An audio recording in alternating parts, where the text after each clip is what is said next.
The galactic trade station buzzed with activity as hundreds of species conducted their daily commerce. Merchants hawked exotic goods, diplomats negotiated treaties, and travelers sought passage to distant worlds.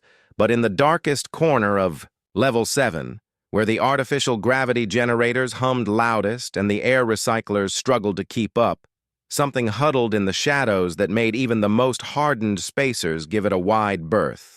The creature, for that's what most assumed it was, emitted an odor so pungent that it cleared a 20-meter radius around its position. The station's various species, each with their own unique olfactory capabilities, all agreed on one thing.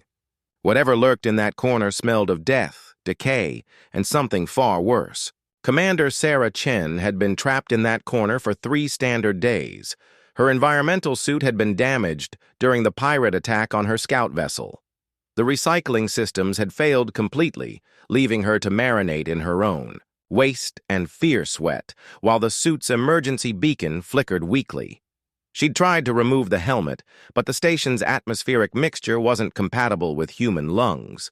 So she sat, watching alien feet hurry past, hoping someone, anyone, would investigate. The Zalari merchants crossed to the far side of the corridor when they caught her scent. The crystalline Vorthak, who communicated partially through pheromones, actually fled the level entirely.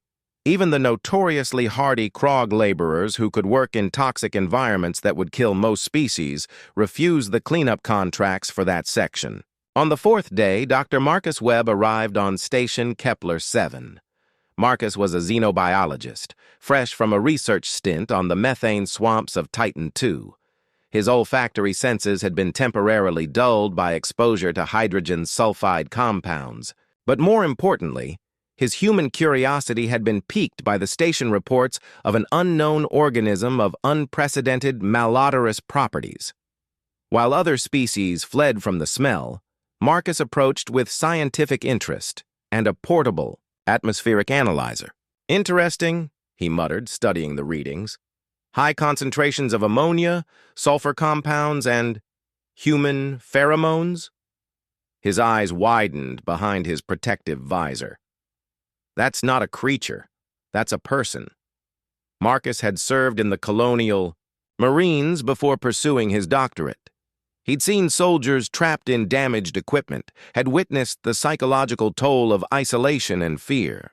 The hunched figure wasn't hiding. It was surviving. "Hey there!" Marcus called out gently, his voice carrying through the helmet's external speakers. "I'm Dr. Webb. Are you injured?" The figure's helmet turned toward him, the first acknowledgement of another being in daze.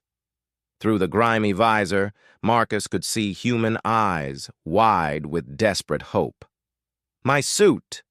It's broken," came the weak reply. Can't breathe the station air."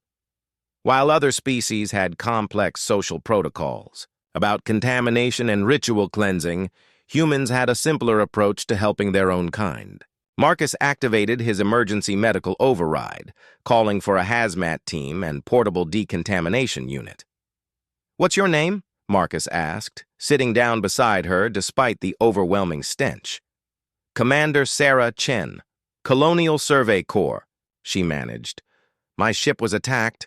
Escape pod brought me here, but your suit failed and you've been stuck," Marcus finished. "Well, Commander, let's get you cleaned up." The hazmat team arrived, all humans from the medical bay. The Zalari doctors had politely declined, citing cultural incompatibilities with malodorous situations. But Dr. Martinez, Nurse Patterson, and Technician Kumar worked efficiently, setting up a portable decontamination shower right there in the corridor. Other species watched from a safe distance as the humans worked. To them, it seemed incomprehensible. Why would they expose themselves to such contamination? Why risk their own health for a single individual who clearly posed a biological hazard? The answer lay in something the other species hadn't quite grasped about human nature. Their pack loyalty transcended individual comfort. As the decontamination shower ran, washing away days of accumulated waste and fear, Commander Chen wept with relief. Not just from the physical cleansing, but from the simple human kindness of not being abandoned. "Where will she go?" asked one of the Krog observers, genuinely puzzled. "Her vessel is destroyed. She has no trade goods, no currency for passage."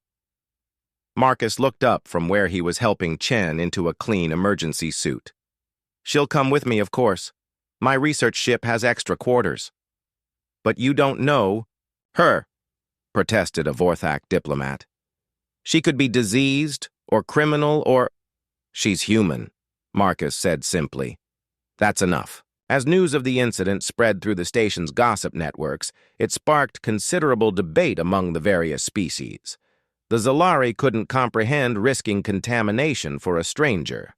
The Vorthak found the lack of proper social verification disturbing. The Krog admired the efficiency, but questioned the logic.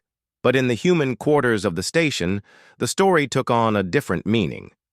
Captain Torres of the freight hauler Determination offered Commander Chen free passage to her home system. Engineer Walsh fabricated replacement parts for her damaged gear. Even the usually gruff dock workers pooled their credits to buy her civilian clothes and a decent meal.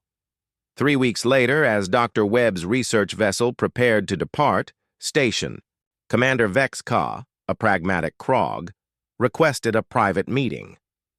"I have been studying your species' behavior," Vexka said through his translator. "This incident was noted by many cultures. Most found it irrational." Marcus nodded. "I imagine they would. But I have been reviewing human history files," the commander continued. "This behavior pattern, risking contamination, sharing resources with unknown individuals, it appears frequently."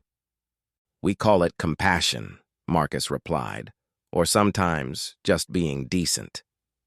Vexka's head tentacles twitched, the Krog equivalent of a nod. "Yes, and I believe I understand now why your species has survived so many disasters that should have destroyed you. You do not abandon your injured. You do not calculate cost-benefit on rescue operations. You simply help. Pretty much." "The other species find this disturbing," Vexka admitted, "but I find it useful. Station Kepler-7 would like to request permanent human medical staff. Your compassion seems to produce remarkably effective emergency responses." As the research vessel undocked and headed for the jump gate, Marcus found Commander Chen on the observation deck, looking back at the station. "Thank you," she said quietly. "Not just for the rescue, for treating me like a person when everyone else saw a problem." Marcus smiled. "That's what humans do. We see the person first." Behind them, through the quantum communication channels, word was already spreading through human space. Station Kepler-7 was looking for medical volunteers. The pay was good, the facilities adequate, and apparently their particular brand of irrational compassion was finally being recognized as a valuable skill. In the end, it wasn't humanity's weapons or technology that impressed the galaxy. It was their stubborn refusal to write anyone off as beyond help, even when they smelled really, really bad.